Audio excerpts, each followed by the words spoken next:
Did you know the Archie Sonic comics were weird? Like, really, really weird? This is a series that goes from being a fun, wacky, Looney Tunes style romp to a story about war, prejudice, and echidna Jesus? I'm serious. I can't even begin to describe how insane the entire 290 issue run was.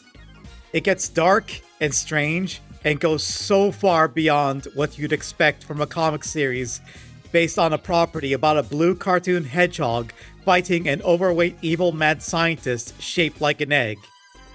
And I was obsessed with it.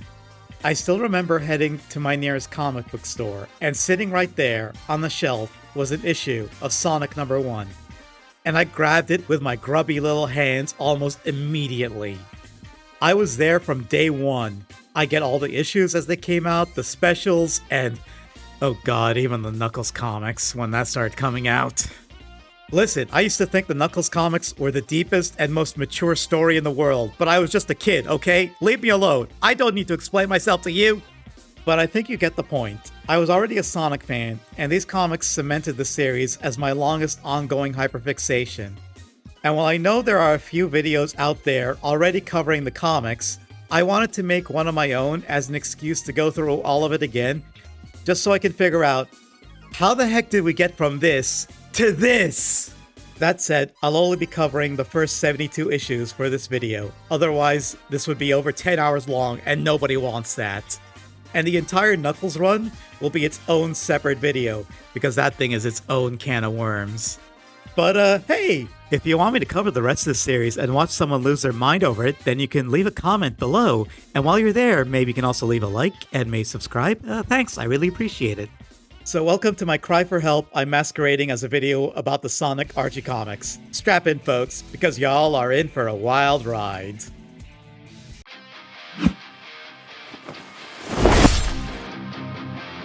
September 1993. We had not one, but two Sonic cartoons airing at the same time. There was Adventures of Sonic the Hedgehog, a more lighthearted, gag-focused show, and Sonic the Hedgehog, otherwise known as Sadan, its more serious and darker brother. These two couldn't be any more different in tone.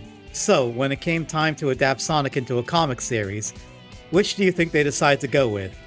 If you're adapting Sonic into a comic series, do you go with the wacky kid-friendly show where Sonic talks to you about how Smokey isn't cool? Or do you go with a show about a band of freedom fighters fighting an evil dictator to take back their home? The answer is both. They went with both. They took both series, crammed them together, and that's how we got the comics. It has all the characters and designs from Sadan, with a silly tone of adventures, and yes, it's as weird as it sounds. The writers also sorta did whatever they wanted. The original Genesis games didn't really give them much story to work with, and this is still years before the adventure games, and before we had actual fans of the series writing for these comics. So yeah, sure, let's just have Sonic fight Lawnmower Spawn. Let's have him go back in time to meet his ancestor, Song the Bog Hog. Let's have him meet a frog that gives him magical gems that aren't those magic gems. And remember Super Sonic? Remember how cool it was to unlock for the first time, and how powerful you'd feel using it, flying through a level, blasting through all the enemies? They did it once. Just once. And then never again. Okay, technically it happened again in a special, but I'm mostly talking about the main series here. At least they didn't turn Super Sonic into a terrifying, crazed psycho monster that wants to murder everybody around. Oh no, we're not talking about you today. It was irreverent, silly, broke the fourth wall often, and filled with so many puns. And I kind of enjoyed it. Do all these stories hit? Not really, but I was never bored by it. It's a snappy read, and it's all so off the wall that I want to keep going just to see what kind of crazy scenario they would throw at them next. And things continue on like that until we get to a side story about one of the characters, Princess Sally, written by, oh dear God!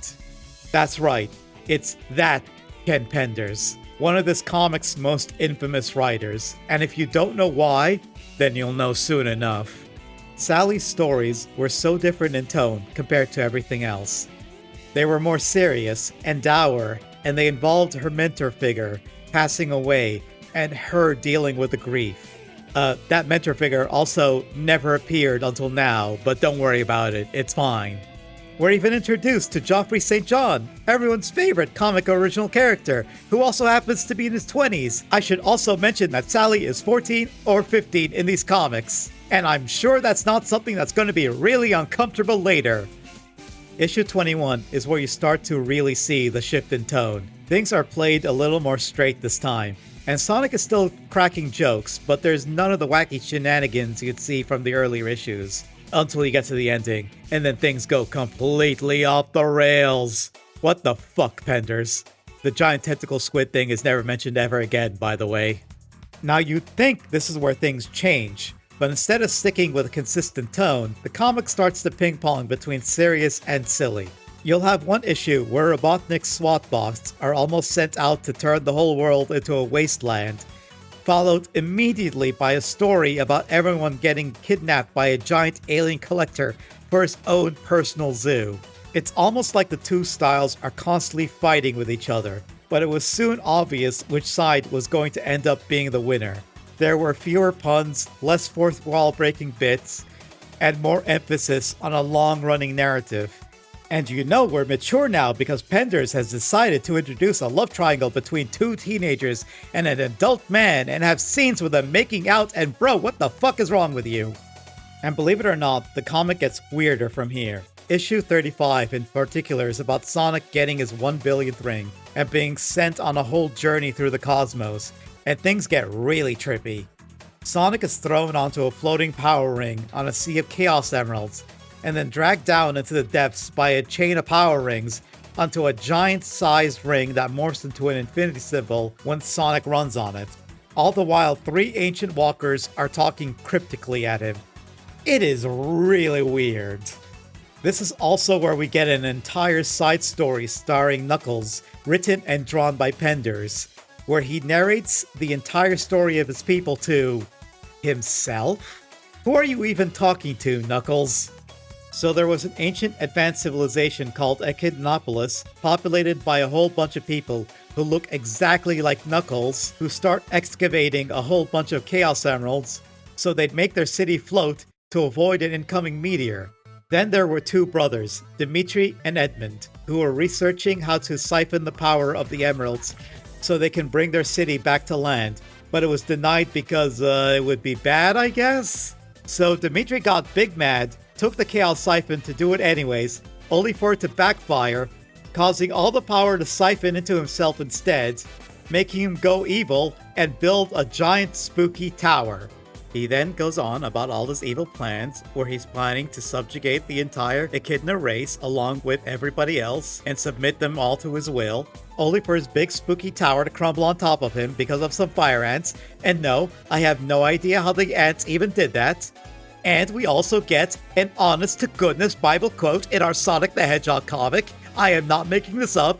And now they've apparently renounced all technology and blew up their entire city because one guy went evil. Oh, and I guess there's an entire family line of Knuckles and Knuckles who guard the emeralds now. As a reminder, this is all a side story. We haven't even gotten to the main Knuckles comic yet. And we'll get there eventually. If you're wondering if things are more coherent in the main story, no they aren't. We get a whole plot line about rescuing Sally's dad, King Acorn, who's been thrown into the zone of silence by Robotnik, and he's apparently lost all his memories, and a bunch of gremlin creatures decide to make him their warlord? King? I don't know.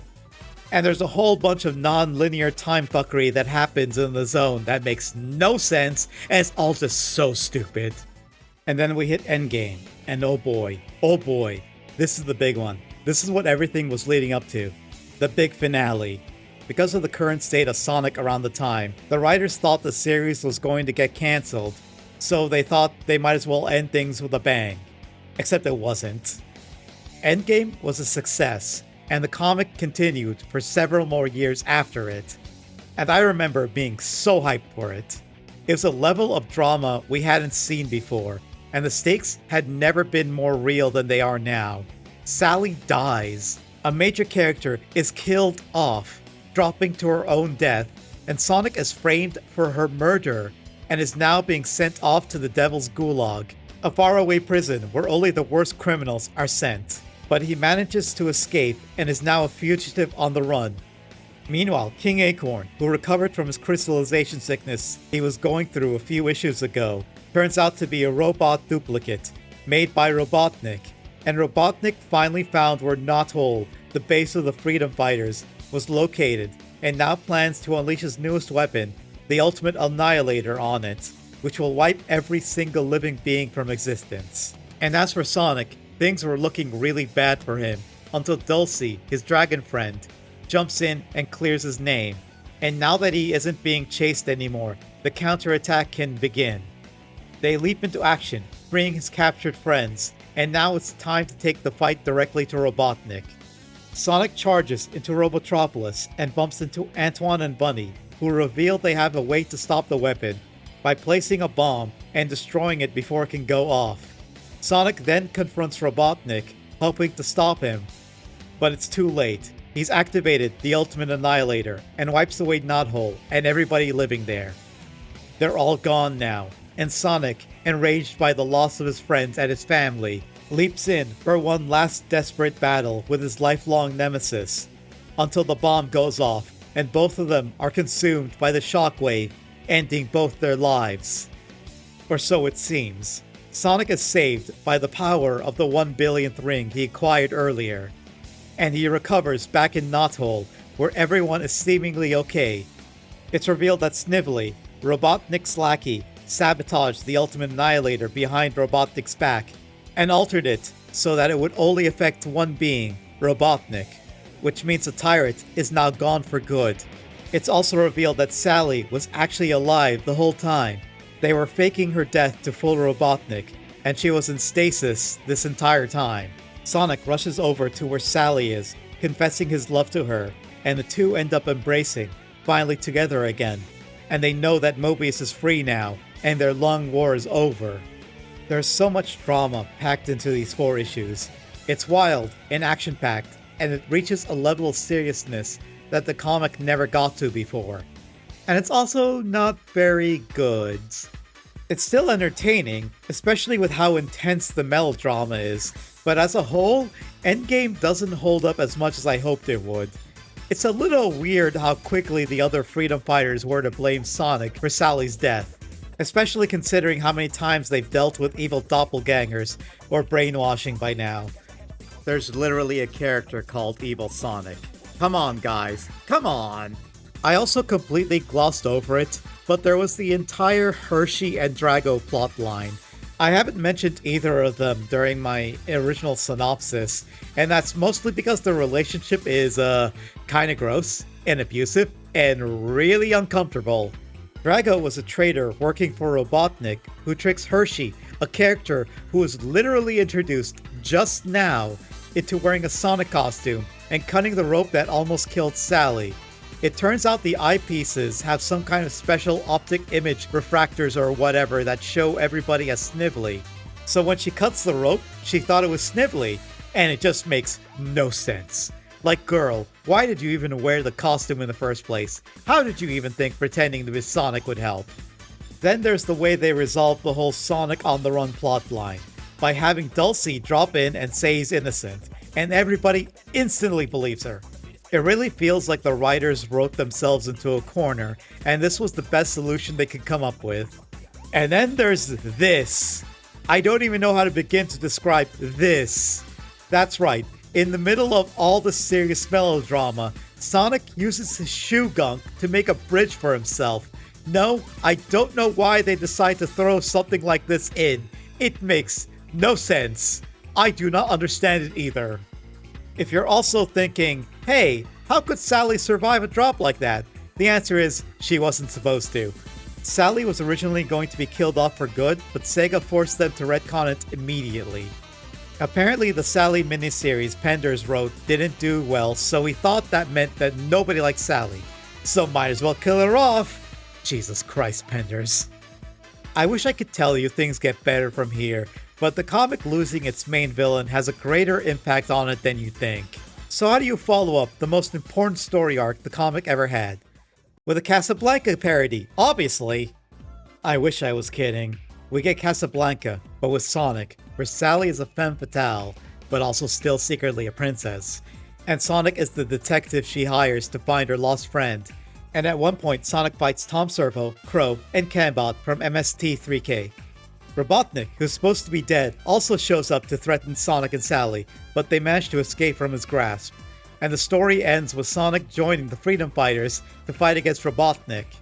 If you think that all sounds weird, imagine reading the issue when it came out. We do get a proper epilogue to Endgame with the Brand New World special, as chronicled by Ken Penders. Fucking Christ. The whole point of the special is to establish a few things. 1. King Acorn, who's back and is still crystallized, is a giant, angry, paranoid jerk who doesn't trust anybody. 2. All the people who got turned into robots by Robotnik have all regained their free will, including the dramatic reveal that Sonic's parents, who Sonic thought were dead, are among them. And 3. Joffrey won't stop being a creep and is still trying to hit on the underage teenage girl. Things get a little uneven from here. The comic tries to ask some interesting questions, like how do you rebuild after everything is said and done? What purpose does Sonic have now that he can't be a hero and has no villain to fight? But then things get really dumb. Hey, do you know what this comic for kids needs? That's right, robot racism! We get an entire story about how the Mobians are distrustful of all the roboticized Mobians, including a part where the king goes full-on robo-racist and almost orders the dismantling of all the robot people. Also, Sonic, what the fuck? The king almost ordered a genocide. You can't wink at the camera and say that. They also introduce a new villain, Ixis Naugus. His whole deal is that he's an evil sorcerer who made a deal with King Acorn while he was trapped in the Zone of Silence, saving the king in exchange for his kingdom. And he kinda sucks. Ixis doesn't have the presence that Robotnik had, and by that, I mean he has no presence. The next few months or so of the comic are spent with Sonic and Tails traveling the world to find him and stop him for good, and Ixis barely ever shows up. I don't mind the idea of using this as an excuse to have Sonic's globe-trotting adventure, but I gotta be honest, most of the stories are either boring or a lot of nothing, and they lack the absurdity or melodramatic flair of the past issues. There's really only 2 arcs worth talking about. One of these arcs ties into the Knuckles comics, so I won't go too in-depth into it yet. But it involves Sonic and Tails crashing into Robot Furry Nottingham, where they meet Robbo the Hedge, a fusion of Robin Hood and Sonic, who isn't related to Sonic, and someone almost gets hanged in a kid's comic, and Knuckles has his first Jesus moments. And oh boy, will we get to all of that eventually. The other arc is where the duo find themselves in a Mad Max world, and run into a bunch of Sonic fanboys who are a little too attached to him, and want to keep him in their little dome city forever. It ends with Sonic escaping, but not before smashing the generator powering the dome so he can get out. It's a weird attempt at gray morality, especially since the dome was keeping out a bunch of robot invaders, and Sonic basically dooms the entire city, but at least it's something, which is more than I could say about any of the other stories. We also get a side story about King Acorn being the worst bother in the world, trying to force Sally into an arranged marriage she doesn't even want, and just being an emotionally manipulative dick. Thanks, Penders. This is exactly what I want from my fun adventure comic. It doesn't help that the whole Ixis arc kinda ends on a wet fart. Sonic and Tails meet an actual human man called Nathaniel, who gives a giant lore dump about the world, the previous war, and about the nature of the Power Rings, revealing he was the one who created them. After all this, Ixis appears, and we get a fight scene where Sonic, Tails, and Ixis absorb a bunch of rings and get powered up, and we get the lamest DBZ fight in the world. And it all ends with Nate blasting Ixis with his eye beam thing, and that's it. That's the end of the entire Ixis arc. A really limp conclusion to a nothing villain. After that, they start teasing a new villain, but it's Robotnik. They just brought Robotnik back. He's alive again. Don't worry about it. We'll get to that someday. That more or less wraps up the entire classic era of the comics. From here, we enter the adventure era, which is entirely new to me. Maybe one day, if there's interest, I'll tackle the whole thing, but that's for another time. For you see, friends, there's still another series we need to explore next. Something that has lived in infamy for how completely off the rails it got. That's right, friends. Next time, we're looking at the entirety of the Ken Penders Knuckles saga. And may God have mercy on us all. Hello everybody. Thank you so much for watching this video. It's my first time ever doing a video essay like this, and it was definitely an experience. Well, if you really enjoyed this video, then I'd really appreciate it if you'd leave a comment, like, subscribe, all of that. And I also stream on Twitch at Nephilim Blackbird. You can always check me out there. And you can follow me up on Twitter and Blue Sky for more updates. Thank you all again for watching, and I'll see you all later. Goodbye, nerds.